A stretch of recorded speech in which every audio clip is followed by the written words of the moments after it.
तो आइए आज मैं आपको बताती हूँ क्या है ये पूरी नीट की कंट्रोवर्सी और कैसे हमारे देश की सरकार एक एग्ज़ाम कंडक्ट नहीं करा पाती है। 3 मई को ये पेपर हुआ और 3 मई को इस देश के कम से कम 22 लाख ऐसे स्टूडेंट्स जिन्होंने कितने सालों से इसकी प्रिपरेशन में अपने आप को झोंक दिया, न जाने क्या क्या त्याग किए, पूरे परिवार ने कितने कर्ज लिए होंगे पता ही नहीं। हमें किसी की भी इंडिविजुअल स्टोरीज नहीं पता, हम सिर्फ सोच सकते हैं कि कहां कहां तक इन लोगों ने त्याग किए होंगे। 3 मई को वो पेपर होता है और अचानक से 7 मई को एक गेस्ट पेपर लीक होने लगता है। गेस्ट पेपर क्या है मैं आपको बताऊंगी, लेकिन एक ऐसा पेपर जो कि 7 मई को अचानक से सर्कुलेशन में आ जाता है, जिसकी वजह से हड़कंप मच जाता है, क्योंकि अब देश की सरकार, देश की तमाम सेंट्रल एजेंसीज, ये सब लोग सख्ते में आ जाते हैं कि भैया ये क्या हो गया। और सबसे बड़ी सोच ये हो जाती है कि ये जो पेपर इस वक्त सर्कुलेट हो रहा है नीट के क्वेश्चंस के साथ, क्या ये 3 मई की उस डेट के पहले से सर्कुलेट हो रहा था?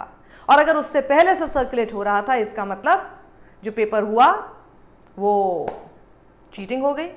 और वो चीटिंग हो गई बच्चों की गलती की वजह से नहीं, इनकी खुद की गलती की वजह से। तो सरकार ने बहुत जल्दी फिर 8 मई को ये सेंट्रल एजेंसीज को दे दिया कि भैया आप ये फाइंड आउट कीजिए कि क्या ये पहले से चल रहा था। गेस्ट पेपर यानी एक ऐसा पेपर जिसमें ये पाया गया कि बहुत हद तक ऐसे सवाल थे जो एक्चुअल पेपर के साथ, एक्चुअल पेपर में पूछे हुए सवालों के साथ मैच कर रहे थे। और जब ये इतनी ज़्यादा सिंक्रोनिसिटी आ गई, इतनी ज़्यादा सिमिलैरिटी ऑफ क्वेश्चंस, तो सबसे बड़ा सवाल यही था कि अगर ये 3 मई के पहले से सर्कुलेट हो रहा है तो ये दोबारा कंडक्ट कराना पड़ेगा। और अब एनटीए यानी नेशनल टेस्टिंग एजेंसीज, जो नीट का यूजी पेपर एग्ज़ाम कंडक्ट करा रही थी, उसने ट्वीट करके ये जानकारी दे दी कि भैया तो दोबारा होगा, क्योंकि ये पाया गया कि ये 3 मई के भी बहुत पहले, मतलब कई हफ्तों पहले से ये गेस्ट पेपर सर्कुलेट हो रहा था। न जाने कितने बच्चों ने इसका फ़ायदा उठाया होगा, लेकिन जिन्होंने नहीं उठाया उनकी क्या गलती? वो आपके ऊपर आंख बंद करके विश्वास करके आ रहे हैं पेपर देने के लिए, जिंदगी भर एक सपना लेकर परिवार जीते हैं कि हमारे बच्चे नीट का एग्जाम देंगे, एक दिन डॉक्टर बनेंगे, क्योंकि उनको उस सिस्टम पर भरोसा होता है। और उस सिस्टम पर भरोसा करके अपने बच्चे को पूरे साल तैयारी करने के लिए झोंक देते हैं। लेकिन मिलता क्या उनको कि उनको एक एग्जाम कंडक्ट करवाने की फेयरनेस तक नहीं मिल पा रही है। किसका काम था? अभी सामने बात आई है, दुरुस्त करने की कोशिश हो रही है, लेकिन आपकी तरफ से तो दुरुस्त हो जाएगा, because it is a very theoretical thing कि पेपर क्लरिकल जॉब आपने कर दिया, अरे भैया कैंसिल कर दिया, पेपर को दोबारा से करा दो। आपकी तरफ से तो हो गया, लेकिन वो कॉन्शियंस का क्या? जो आपकी गलती हुई उसकी वजह से कितने सारे लोगों का नुकसान हो गया। किसी बच्चे का पेपर हो सकता है उस दिन अच्छा हुआ हो, लेकिन उसने कोई चीटिंग भी ना की हो। उसके मन पे सोचिए, उसकी पूरी मनस्थिति सोचिए कि क्या उस वक्त चल रही होगी जब उसको दोबारा पेपर देना पड़ेगा। Now the confidence will not be the same. और अब जो पेपर होगा उसमें वो उतना अच्छा परफॉर्म कर पाएगा या कर पाएगी, उसका भी एक डाउट होगा। हो सकता है उसको भरोसा हो कि वो पहले वाले पेपर को क्लियर कर जाती, लेकिन इस बार एक शक और शुबा रहता है। आप सोचिए, एंड जब वो पेपर हो गया 7 मई तक, वो अपने आराम से घूम रहे होंगे, थोड़ा सा रिलैक्स हो रहे होंगे, कितने लोग हो सकता है कहीं और चले गए होंगे, आई डोंट नो, लेकिन कि कोई भी उस फ्रेम ऑफ माइंड में नहीं। अब अचानक से आपने ये बात बोल दी है, जैसे बोल रहे हैं कि फी जो है वो सारी रिफंड कर दी जाएगी और कोई भी एक्स्ट्रा फी नहीं लगाई जाएगी। जिस दिन ये एग्जाम कंडक्ट कराए जाएंगे वो भी सारी इन्फॉर्मेशन आपको दे दी जाएगी। आप एनटीए की वेबसाइट पे प्लीज ये सारी चीजें फॉलो कर लीजिए। लेकिन ये सिर्फ कहने की वजह से, आपकी तरफ से खाना पूर्ति होती है ना, वो आपने कर दी है। इसकी वजह से स्टूडेंट्स का कितना नुकसान हुआ है और उनके साथ इनजस्टिस हुआ है, इसका जवाब कौन देगा? ये एनटीए की एडमिनिस्ट्रेशन का और मैनेजमेंट का एक बहुत बड़ा फेलियर है। 2024 में भी इसी तरीके से पेपर लीक हुआ था और इस साल भी पेपर लीक हुआ है और पेपर को अब कैंसिल कर दिया गया है। जिन बच्चों ने अपनी मेहनत से 2 साल मेहनत करने के बाद नीट का पेपर दिया है बिना चीटिंग के, उन बच्चों का पेपर अभी तक कैंसिल हो चुका है। ये इनके साथ बहुत अनजस्ट और एक बहुत अनफेयर डिसीजन हुआ है। राहुल गांधी इस पर ट्वीट करते हैं और बोलते हैं, और सही सवाल उठाया है। उनका ट्वीट कहता है कि नीट 2026 की परीक्षा रद्द हो गई।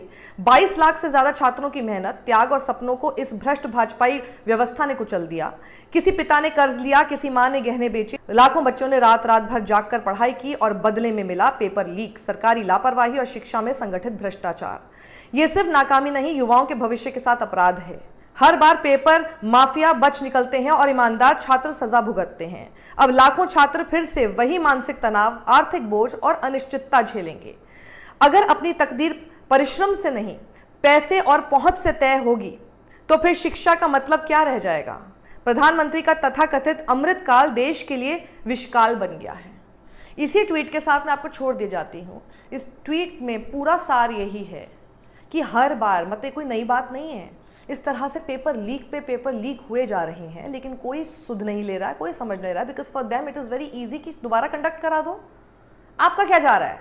दोबारा कंडक्ट आप करा देंगे, लेकिन वो बच्चों के साथ कितनी नाइंसाफी हो रही है इसके बारे में एक बार भी आप नहीं सोचते। अगर गवर्नमेंट एम्पैथेटिक होती तो वो सोचती, लेकिन इफ दे लैक एम्पैथी और बिना एम्पैथी के आप सिर्फ क्लरिकल जॉब में विश्वास रखते हैं कि कोई चीज़ मिस्टेक हो गई, चलिए उसको इस तरह से कर दिया जाए, लेकिन आगे ऐसा ना हो इसको लेके कभी कुछ नहीं किया गया, वरना ये आज मैं खबर आपको बता नहीं रही होती, ये इस तरह से कैंसिल करने की जरूरत नहीं होती। इसका मतलब अपनी पुरानी गलतियों से भी आप सीखते नहीं हैं, आप उसको दुरुस्त कराने के बारे में आपका एजेंडा ही नहीं है, basically you don't even care about it. तो तब यही होता है जब देश की जनता के साथ, देश के भविष्य के साथ इस तरह से नाइंसाफी होती है। कमेंट बॉक्स में अपनी राय जरूर दीजिएगा कि आपको क्या लगता है, सरकार इस इंसिडेंट के बाद सुध में आएगी या हर बार दोबारा से हमको इसी तरह से पेपर लीक की घटनाएं देखने को मिलेंगी? किसी को कोई फर्क नहीं पड़ेगा, they just don't care. Comment box में अपनी राय दीजिएगा। देखिए, मुझे लगता है कि पिछले कई सालों से बार बार मेडिकल का जो एंट्रेंस टेस्ट है, जिसको पहले प्री मेडिकल कहते थे, अब नीट कहते हैं, जिसमें डॉक्टरी में एडमिशन होता है, वो बार बार लीक हो रहा है। करीब 24-25 लाख बच्चे इस टेस्ट में बैठते हैं और लीक हो रहा है। कई बार ये तो सिर्फ वो खबरें हैं जब आप पता चल गया लीक हो रहा है, ऐसा भी बहुत बार हो रहा होगा जब लीक हो रहा होगा मगर पता नहीं चल रहा है लीक हो रहा है। इसमें मुझे लगता है कि 2024 में जो सुप्रीम कोर्ट ने एक ढीला रवैया अपनाया नीट के पेपर लीक पर, जिसमें बार बार कोर्ट को कहने के बावजूद उन्होंने उस एग्ज़ाम को रद्द नहीं किया, एक तरीके से 24 लाख बच्चों के भविष्य के साथ खिलवाड़ हुआ। जिन बच्चों ने पेपर लीक का लुत्फ उठाया, जिन लोगों को पेपर लीक करने की पेमेंट्स मिल गई, कुल मिला के उनका तो स्वार्थ सिद्ध हो गया। वो तो आज डॉक्टरी कर रहे होंगे, 3rd ईयर में होंगे।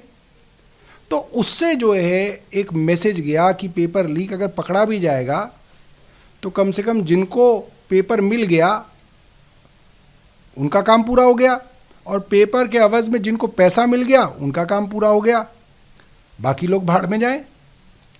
और सरकार का पढ़ाई लिखाई से या पढ़े लिखे होने से या पढ़े लिखे लोगों से या पढ़ा लिखा समाज बनाने से कोई लेना देना नहीं है।